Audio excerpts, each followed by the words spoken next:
Paz, irmãos, vamos abrir em 2 Crônicas, capítulo 20. Diz o seguinte, 2 Crônicas 20, a partir do versículo 1. Depois disto, os filhos de Moabe e os filhos de Amon, com alguns dos amonitas, vieram à peleja contra Josafá.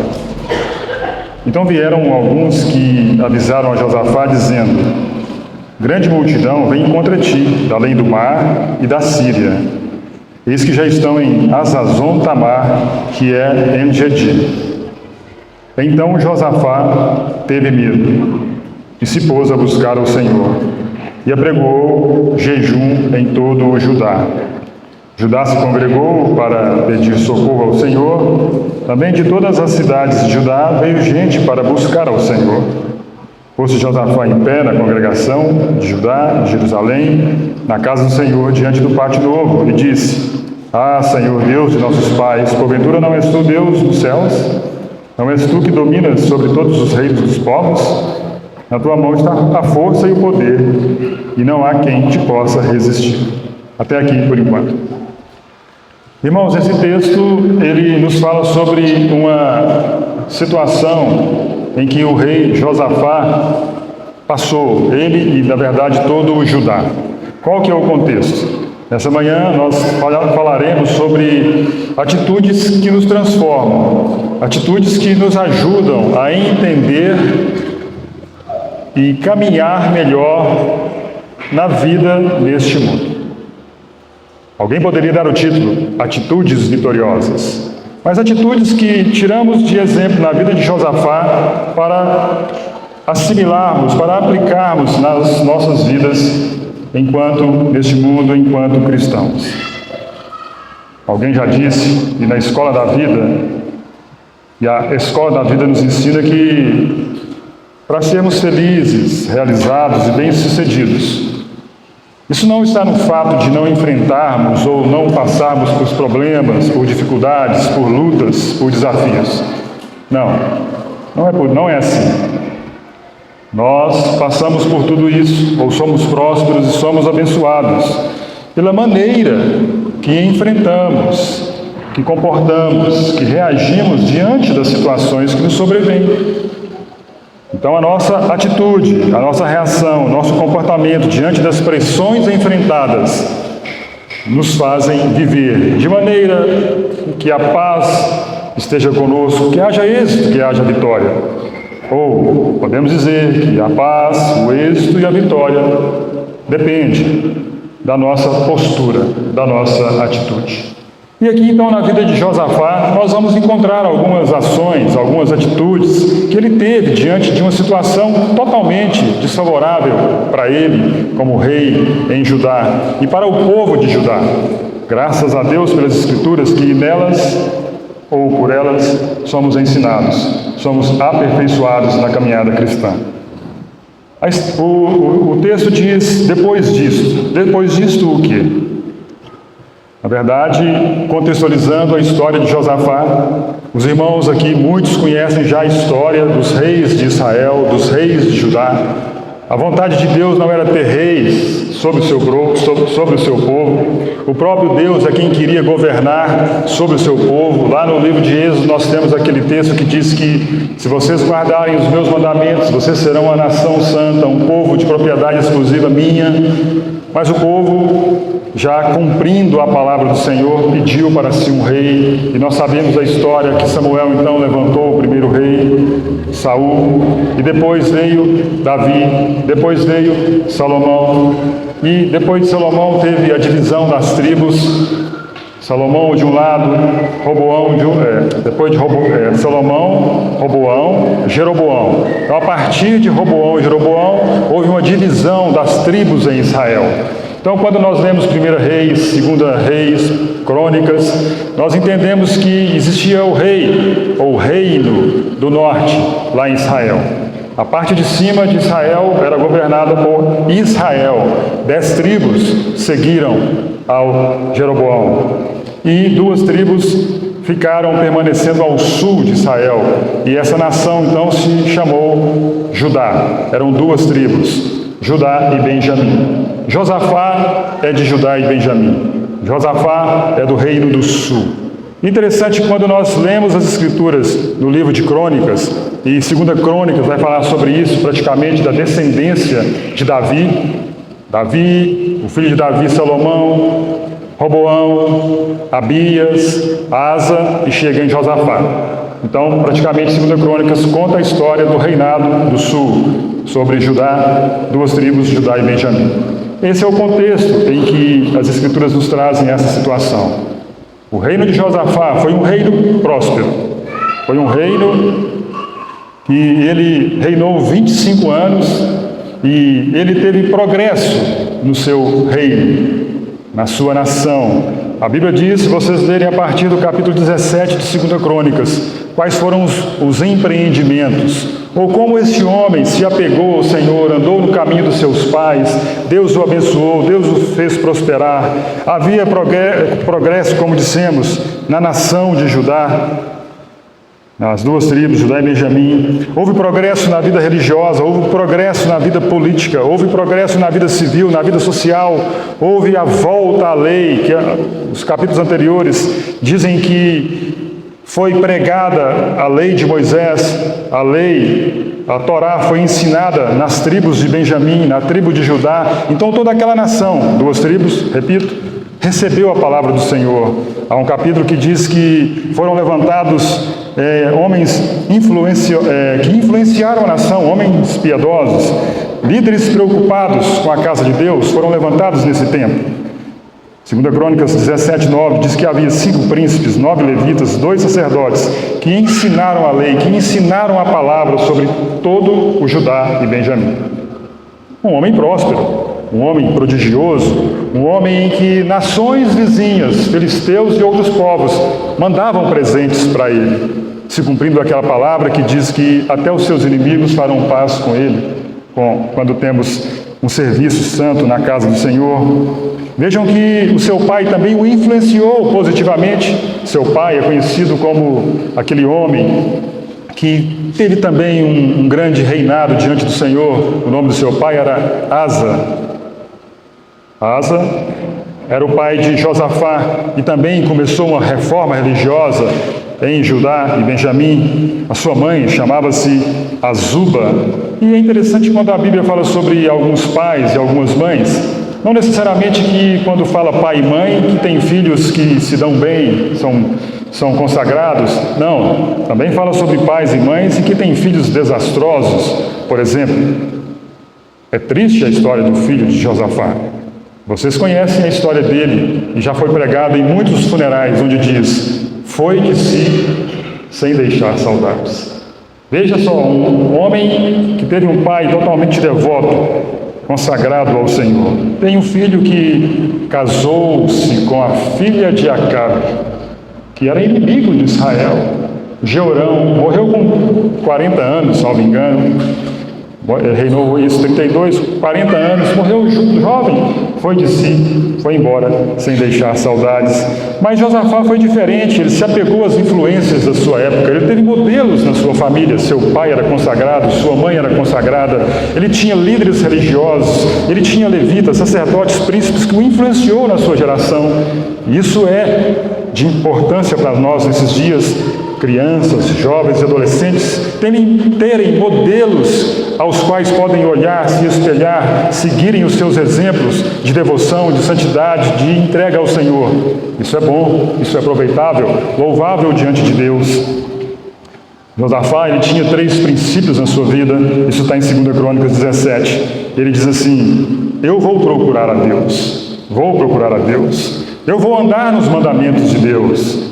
E eu não vou andar ou não vou imitar os povos de Israel, porque eles se davam à idolatria, eles se davam a práticas que não agradavam a Deus. 3 princípios: procurar a Deus, andar nos mandamentos de Deus e não imitar os outros naquilo que desagrada, que entristece ao Espírito Santo.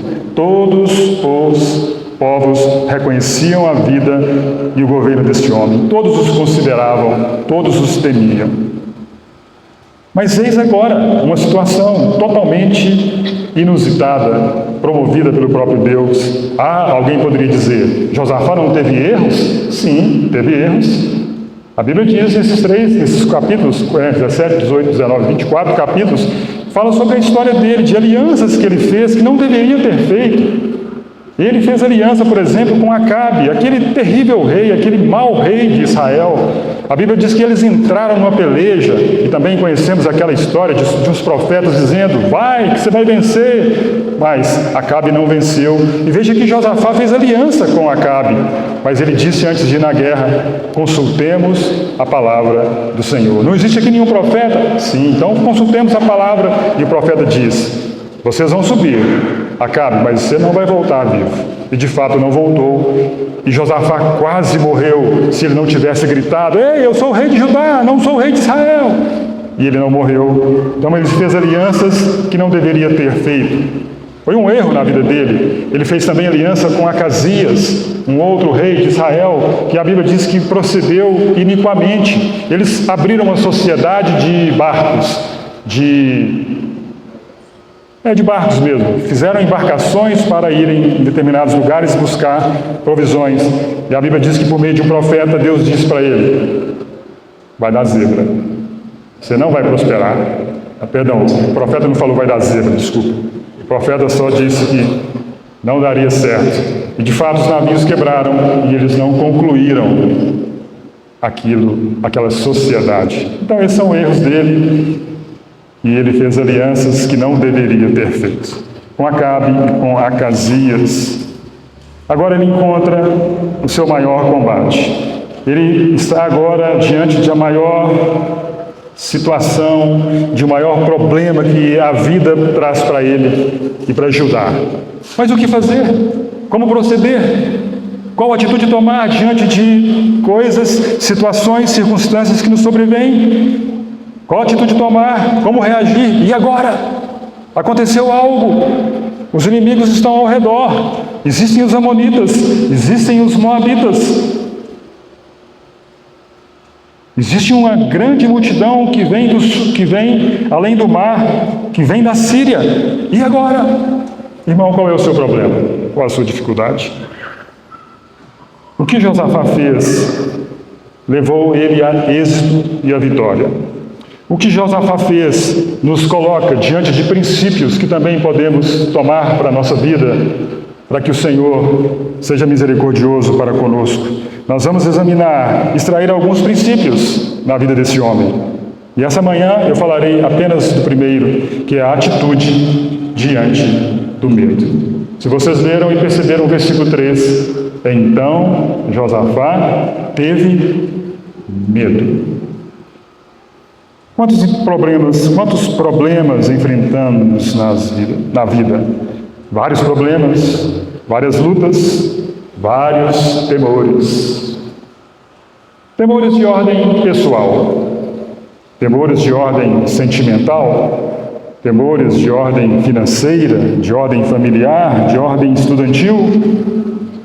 Precisamos da ajuda e da direção de Deus e, como dissemos, graças a Deus pela sua palavra que nos instrui. E aqui então a primeira atitude de Josafá. A Bíblia diz que ele teve medo. Atitude diante do medo. A primeira reação, depois de ouvir aquela boa notícia, como Jó, tem umas notícias que de vez em quando alguns amigos trazem que não são boas. Notícias muitas vezes que tiram os nossos pés do chão. E eis aqui esse rei Josafá. Os inimigos estão ao redor, os inimigos estão vindo, grande multidão, diz a Bíblia, além do mar.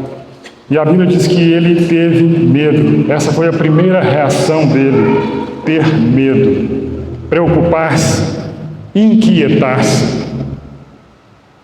Irmãos, percebam que o medo é um sentimento que faz parte da natureza corrompida humana. Nós cremos que, provavelmente, Deus não tenha criado o homem com medo. Medo de quê no paraíso? Medo de quê? Onde tem todos os animais e você governa sobre todos os animais, onde tem todas as aves do céu, todos os animais marinhos, todas as árvores, tudo ao seu dispor. Medo de quê? Como dissemos, o medo faz parte da natureza humana corrompida. Provavelmente, então, Deus criou Adão sem ter medo. Mas houve um dia, como ouvimos nessa manhã, e sabemos a historinha desde criancinha, quando frequentávamos a escola dominical, Adão teve medo. Mas por que ele teve medo? Porque ele desobedeceu a Deus. A Bíblia diz que certa vez Deus desceu ao jardim e procurou Adão, e a Bíblia diz assim, Adão dizendo, ouvi a tua voz no jardim, e porque estava nu, tive medo e me escondi. A partir da desobediência, a partir então do homem ter não guardado os mandamentos do Senhor, ele passa a ter medo. Ele transgrediu o mandamento do Senhor. Ele ouviu a voz e disse, tive medo.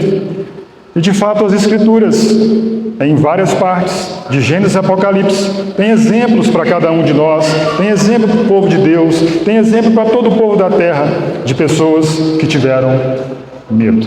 Mas qual a atitude diante do medo? Como dissemos, alegria, felicidade, realizações, sucesso. Não é porque nós não vamos enfrentar nenhuma dificuldade na vida, lutas ou adversidades. Não, é a nossa reação, é a nossa maneira, a nossa postura diante dos fatos. Citamos que existem vários exemplos na Bíblia, e vocês se lembram, ou vocês conhecem, ou se não, vão lembrar agora e vão aprender sobre a história de Elias. Talvez o maior profeta do Velho Testamento, talvez o grande homem de Deus no Velho Testamento, na questão da profecia. Ele foi aquele que foi arrebatado ao céu. E nós não sabemos onde ele está. Pode ser que ele seja uma das duas testemunhas de Apocalipse. Pode ser. Mas a Bíblia diz que esse grande profeta, ele teve uma situação em que ele foi usado por Deus para confrontar 450 profetas de Baal e também 400 profetas do poste-ídolo que Jezabel, mulher de Acabe, aquele que Josafá fez uma aliança, ele enfrentou tudo isso com o poder de Deus, com a palavra de Deus, e nós conhecemos a história, veio o fogo do céu, consumiu o holocausto, e ele foi usado por Deus ali para trazer o povo de Deus de volta à adoração ao verdadeiro Deus, a Jeová, não a Baal. Se Baal é Deus, serviu. Se o Senhor é Deus, serviu. E eles então voltaram pela mão, ou pela palavra, ou pela profecia de Elias, ao verdadeiro Deus. Que obra! Que profeta! Que experiência teve Elias! Mas interessante que 3 versículos após acontecer tudo isso, toda essa cena de um enfrentamento de profetas de Baal, de profetas do poste-ídolo, de Deus vir com fogo do céu, responder, serem mortos aqueles profetas, a notícia chega a Jezabel. Jezabel, mataram os profetas de Baal. E Jezabel disse assim, faça-me os deuses, se tão certo como Elias fez com os profetas, eu farei a ele. E a Bíblia diz então, em 1 Reis capítulo 19, versículo 13, temendo Elias. Ou, teve medo Elias.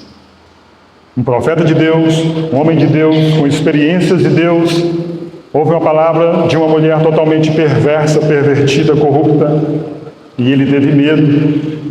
E por temer, Elias teve uma experiência de deserto. Por temer, Elias teve uma solidão. Por temer, Elias teve angústia. Isso o texto nos ensina. Ele pegou o seu jovem, saiu, foi para o deserto.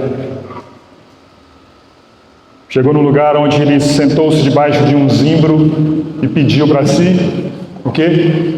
A morte. Um profeta de Deus, um homem de Deus, usado por Deus, experiências com Deus.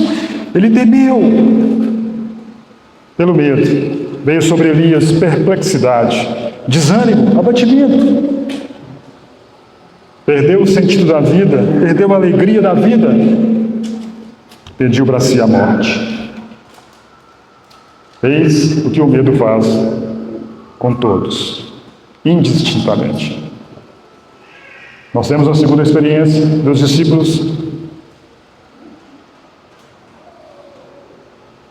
Depois da morte e ressurreição do nosso Senhor Jesus, a Bíblia nos relata que os discípulos, eles entraram numa casa, trancaram as portas, e o texto diz assim em João 20:19, com medo dos judeus. Os discípulos também, ou sobre eles, também veio o medo. Pelo medo, os discípulos se esqueceram de tudo que haviam aprendido. Pelo medo, os discípulos se esqueceram de todas as promessas que foram feitas pelo seu Senhor, com o qual eles andaram 3 anos e meio. Por medo, eles se esqueceram que o Senhor deles proveu alimento para uma multidão enorme, com 5 pães e 2 peixes. Com medo, eles se esqueceram de que um deles andou sobre as águas. Com medo, eles se esqueceram dos sinais, prodígios, do ensino do seu mestre. Tudo isso porque eles tiveram medo. Houve um bloqueio na memória dos discípulos, e o medo faz isso. O medo, ele emperra os sonhos. O medo, ele imobiliza as nossas ações. O medo em si mesmo, saibamos, não é o problema, mas ser dominado pelo medo, esse é o grande problema. O medo em si faz parte do elemento da natureza humana. Você tem que ter medo de um leão, não querer enfrentar um leão. Você tem que ter medo de animais ferozes, de uma cascavel. Quem não tem medo de cascavel? Quem não tem medo de escorpião? Alguns têm medo de barata, mas não deveriam ter. O medo em si mesmo é um elemento da natureza humana. O problema é sermos vencidos pelo medo, vencidos por ele, de forma que o medo venha nos paralisar, venha nos anestesiar, imobilizar, com que o medo venha parar, com que o medo faça que nós paremos de progredir, tanto naturalmente quanto espiritualmente. O medo. Nós temos várias formas do medo. Quantos homens, quanto podemos ver que de repente na nossa alma ainda tem uma ponta de medo em alguma coisa, variedades do medo. Talvez você tenha medo na sua casa, talvez você tenha medo de não ter uma casa, talvez você tenha medo de perder a sua casa, talvez você tenha medo que a sua casa pegue fogo, talvez você tenha medo que entrem na sua casa. Talvez você tenha medo no trabalho, ou talvez você tenha medo de não conseguir um trabalho, talvez você tenha medo de perder o trabalho, talvez você tenha medo que seu salário abaixe e você possa ser mandado embora. Os jovens, muitos deles têm medo na escola. Eles têm medo de, por exemplo, chegarem na época de vestibular e não passar no tão querido vestibular, no tão querido curso que eles tanto estudaram e desejaram. Eles têm medo de serem fracassados no vestibular ou nas notas da escola. Os jovens têm medo, de repente, de ficarem sozinhos, de nunca conseguirem um namorado, uma namorada. Os jovens têm medo de perderem as amizades, de não conseguirem as amizades. Muitos têm medo também de que as pessoas saibam da sua vida e a sua vida seja exposta. Nós temos vários tipos de medo, ou os homens têm vários tipos de medo. No casamento tem o medo de não casar, de ficar solteiro. Medo no casamento de ficar viúvo, de perder o cônjuge. E se meu cônjuge estiver me traindo? Medo nos relacionamentos. Medo de não fazer amizades, ou de perder as amizades. Medo na vida, e se não der em nada? E se eu for um gari? Há algum desmerecimento em ser gari? Há algum desmerecimento em ser ajudante de casa, faxineira, limpadora? Não há nenhum. Mas muitos medos vêm sobre o homem, e muitos medos podem vir sobre o cristão. Medo de ter medo. Essas são as variedades do medo. Qual a nossa atitude diante deles? Qual a nossa atitude como cristão diante do medo que pode nos encontrar a qualquer momento, na esquina, quando saímos dali. Percebam que Elias, citamos Elias, a Bíblia diz que, temendo Elias, ele fugiu para o deserto. E sabe como ele foi restaurado? Sabe como que ele foi revigorado? A Bíblia diz assim: veio-lhe a palavra do Senhor. Glória a Deus pela palavra dele.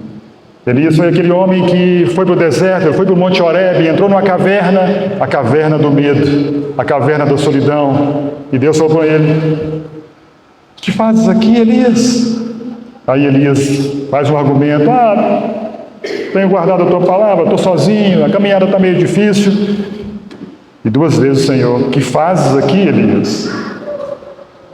A palavra do Senhor para ele. Veio-lhe a palavra do Senhor no capítulo 19 de 1 Reis, versículo 9, 11 e 15, diz assim, no 15: vai, volta ao teu caminho. Elias, volta ao teu caminho, eu sou o Deus de Israel. Saia dessa caverna do medo, volte ao seu ministério profético, volte para o local em que Deus te colocou. E de fato, ele saiu, ouviu a palavra do Senhor e voltou para o caminho, diz a palavra, e ele constituiu um rei sobre determinado reinado e constituiu um sucessor. Então ele, por meio da palavra, voltou. Da mesma forma, os discípulos ali naquela casa trancada, fechada, e eles deveriam temer, porque eles pensavam assim: se fizeram assim com o nosso mestre, se fizeram assim, crucificando ele, matando ele, sepultando ele, o que será de nós? Mas o Senhor então atravessa as paredes, se põe no meio deles e diz, a Bíblia diz assim: e disse-lhes, paz seja convosco. Glória a Deus por essas palavras. E a Bíblia diz que 2 vezes o Senhor diz para ele: paz seja convosco. De fato, o Senhor os encorajou, o Senhor lhes deu a sua palavra, lhes deu a sua presença, soprou sobre eles o Espírito Santo. O Senhor, na verdade, libertou os discípulos das correntes do medo, das fechaduras da frustração. E eles saíram dali então cheios do Espírito Santo, e fizeram a obra. Eles saíram com ousadia, foram dados a eles para testemunhar sem medo. Até Pedro, que negou o Senhor, nós sabemos a mudança transformadora que houve com essas palavras: paz seja convosco. Mas voltemos à experiência de Josafá. O que ele fez? Qual foi a sua atitude ali? Na verdade, quando lemos o capítulo, e os irmãos depois leiam, se quiserem entender melhor, desde o capítulo 17 de 2 Crônicas até 20, fala sobre essa história. O que aconteceu com Josafá? Ele não se abateu. Não se abateu. Não se entregou. Ele não negou que, na verdade, ele enfrentava uma realidade. Sim, tinha uma situação que estava diante dele, havia uma realidade, inimigos ao redor, inimigos contra Judá, inimigos contra ele. Ele não fugiu dessa realidade. E, irmãos, o que muitas vezes fazemos diante de situações que nos sobreveem? Onde nos refugiamos? Eu vou citar algumas coisas onde muitas pessoas se refugiam quando vêm situações adversas. Muitos fogem para a bebida. Muitos fogem para a bebida. Tive um problema com determinada pessoa, teve uma situação que me veio adversa, na família, no trabalho, um relacionamento, e elas então buscam refúgio na bebida. Outros buscam refúgio nas drogas. Outros buscam refúgio na murmuração. Esse Deus. Não fazem como Jó, não atribuem a Deus falta alguma, mas murmuram de tudo. Por quê? Por mim? Por quê? Por que comigo? Dessa forma, desse peso. Ou alguns também criam um bode expiatório. Isso me aconteceu por causa disso, ou por causa daquela pessoa. Onde nos refugiamos? Irmãos, para nós cristãos, nós temos, graças a Deus, a palavra do Senhor. 1 João 4,18 diz o seguinte: No amor não existe medo. Antes, o perfeito amor lança fora o medo. Ora, o medo produz tormento. Logo, aquele que teme não é aperfeiçoado no amor. Olha que maravilha dessa palavra. Uma promessa para todos nós. No amor não existe medo. Deixa eu lembrar você a respeito do amor. E quem é o amor? É Jesus Cristo. Só Ele pode lançar fora todo medo.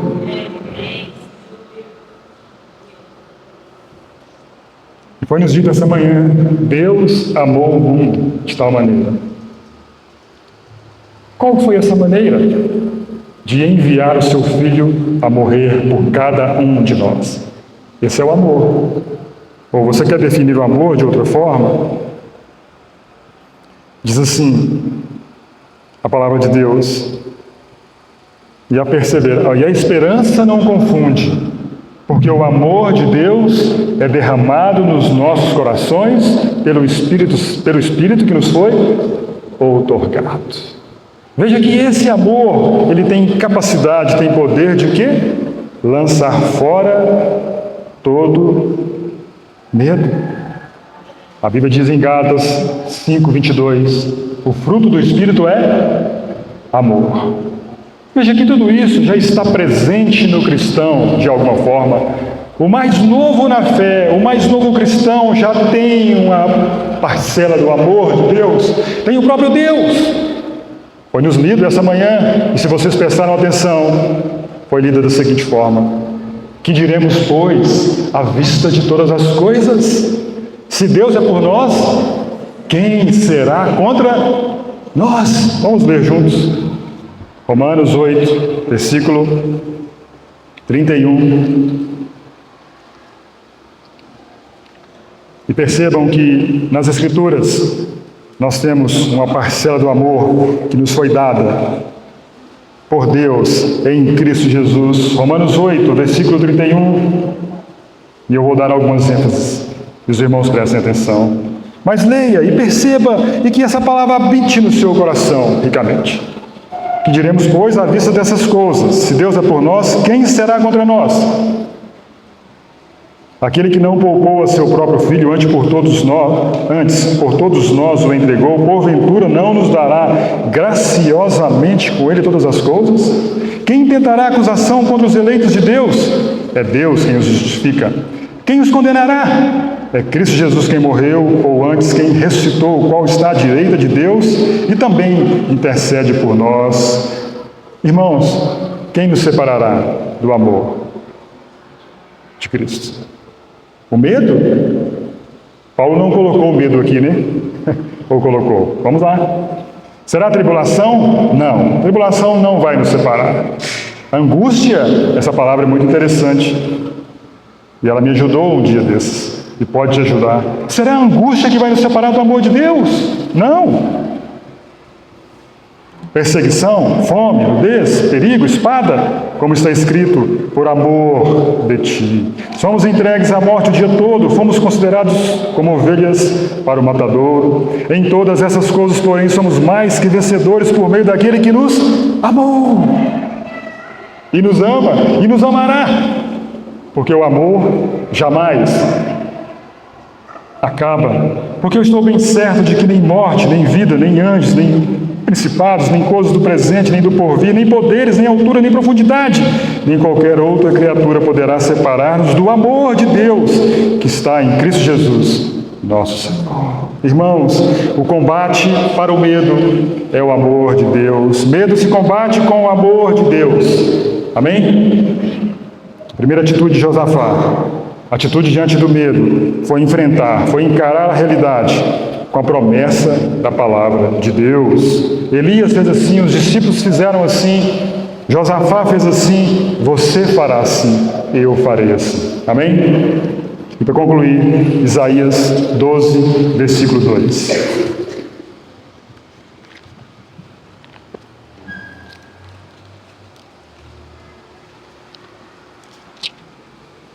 Isaías 12, versículo 2.